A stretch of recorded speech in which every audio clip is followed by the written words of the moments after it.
Hello दोस्तों, मैं ओम शर्मा आप सभी का स्वागत करता हूं हमारे YouTube channel the A1 study पर।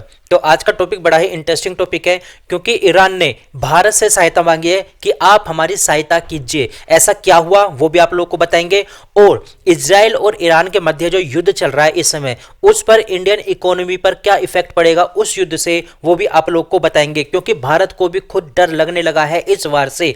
तो सबसे पहले यह हमारा टेलीग्राम, ये इसका स्कैन कोड, आप इसको स्कैन करके हमारे टेलीग्राम लिंक से जुड़ सकते हो। यदि यहां से स्कैन नहीं होता तो वीडियो के डिस्क्रिप्शन में सभी लिंक दिए होते हैं, चाहे टेलीग्राम हो, व्हाट्सएप हो या इंस्टाग्राम, आप हमसे कनेक्ट हो सकते हो। तो जैसे कि पता है, ईरान ने इजराइल से पंगा तो ले लिया, लेकिन अब उसको इजराइल से डर लगने लगा है। उसने भारत से हेल्प मांगी है कि आप हमारी सहायता कीजिए।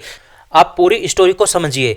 ईरान के द्वारा मॉडर्न डे हिटलर बोला गया है इजराइल के पीएम को, यानी नेतन्याहू को हिटलर बोल दिया गया है। और साथ के साथ ये भी धमकी दे दी गई है कि हम आप पर अगेन टू अगेन, मतलब बार बार अटैक करेंगे यदि आप नहीं सुधरते। ये ईरान द्वारा धमकी दी गई है इजराइल को। और ईरान की तरफ से किसने धमकी दी है? तो ईरान के जो राजदूत हैं उन्होंने नेतन्याहू को बोल दिया है कि आप 21वीं सदी के हिटलर हो, और आप यदि नहीं सुधरते, इस प्रकार की जो वियोलेशन है, आप नहीं रुकते हिजबुल्लाह के खिलाफ, गाजा के खिलाफ आप नहीं रोकते इस प्रकार का युद्ध को, तो इजराइल के ऊपर ईरान की तरफ से बार बार स्ट्राइक की जाएंगी। जैसे अभी की गई थी, आपने देखा हो 200 रॉकेट लॉन्च किए गए थे ईरान के द्वारा इजराइल पर। और ईरान ने इंडिया से अब मदद मांगी है, क्योंकि अब उसको डर लगने लगा है कहीं ईरान के ऊपर इजराइल के द्वारा अटैक ना कर दिया जाए। अब यह डर लगा क्यों? क्योंकि ईरान इस समय डर रहा है कि कहीं यूएसए या इजराइल मिलकर, यानी दोनों मिलकर ईरान के ऊपर उसके जो ऑयल है उसको टारगेट ना कर लिया जाए,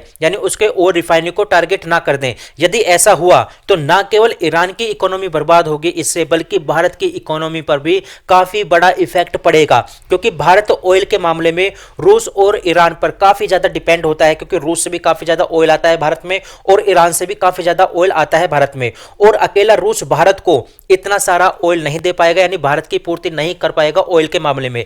इसलिए भारत भी नहीं चाहेगा कि इजराइल ईरान के तेल रिफाइनरी पर अटैक करे किसी भी प्रकार का, क्योंकि भारत की डिपेंडेंसी जो है ईरान से वो काफी ज्यादा कम हो जाएगी, रूस पर बढ़ जाएगी। रूस भी अपने ऑयल के दामों को बढ़ा देगा और भारतीय इकोनॉमी पर काफी ज्यादा इसका बुरा असर देखने को मिलेगा। आप यहां पर देख सकते हो, ये जो ईरान और इजराइल का इस समय वार चल रहा है, इसमें ये जो इंडियन कंपनी है बीपीसीएल, एचपीसीएल, आईओसीएल, इनके जितने भी शेयर थे वो धीरे धीरे बड़ी तेजी के साथ क्या हो रहे हैं? कम हो रहे हैं। जबकि जो ONGC है, इसके शेयर में थोड़ी बहुत लाभ देखने को मिला है, मतलब इसके शेयर गेन हुए हैं, इसके शेयर ऊपर चढ़े हैं। मतलब काफी कंपनी के शेयर मार्केट में डिक्रीज हो रहे हैं और लगातार डिक्रीज हो रहे हैं। और ONGC के जितने भी शेयर हैं उसमें थोड़ा बहुत उछाल देखने को मिला है। अब इस उतार चढ़ाव में काफी बड़े अंतर होने वाले हैं, जिस कारण भारत की मजबूरी है कि ईरान की मदद करे।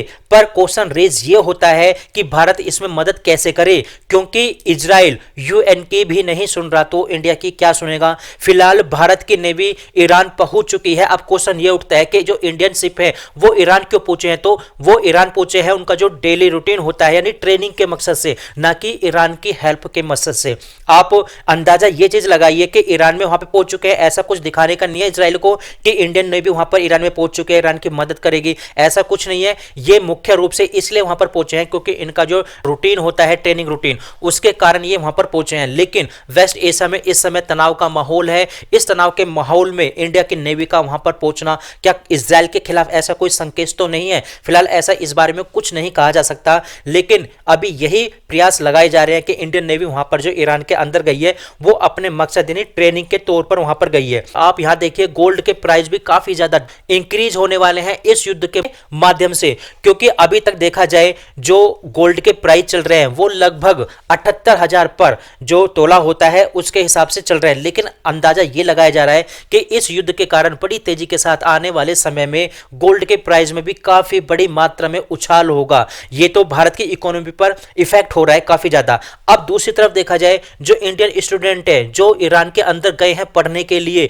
वे भी इस समय वहां पर फंस चुके हैं। उनकी भी सेफ्टी का मुद्दा वहां पर उठाया जा रहा है, क्योंकि अमेरिका ने तो इजराइल से अपने जितने भी नागरिक थे उनको वहां से बाहर निकाल लिया है। वो कहां पर पहुंचा दिए हैं? यूएस के अंदर पहुंचा दिए हैं। क्या भारत भी अब ईरान के अंदर से अपने स्टूडेंट को, यानी जो भारतीय नागरिक है उनको वापसी लाएगी, क्योंकि इन दोनों के मध्य जो युद्ध चल रहा है वहां पर कुछ भी हो सकता है। दूसरी तरफ आज ही के दिन जो ईरान के सुप्रीम लीडर है खमानी, वो भी एक मैसेज डिलीवर करने वाले हैं, पब्लिक को बताने वाले हैं। क्या बताने वाले हैं अभी तक कुछ नहीं कहा जा सकता, लेकिन ईरान इस समय पूरी तरह से डर के माहौल में है और इजराइल बिल्कुल भी नहीं रुक रहा, क्योंकि उसने हिजबुल्लाह पर भी काफी ज्यादा टारगेट किया है। इसमें बताया गया है कि लगभग अब हिजबुल्लाह पर जो टारगेट किए गए हैं 37 व्यक्ति इस समय मारे जा चुके हैं, 191 व्यक्ति इस समय घायल हो चुके हैं। तो कुल मिलाकर देखा जाए अब ईरान को तो डर लग रहा है इजराइल से, लेकिन अगर ये बार नहीं रुकता, ये इजराइल ने ईरान पर किसी प्रकार का मैसिव अटैक कर दिया,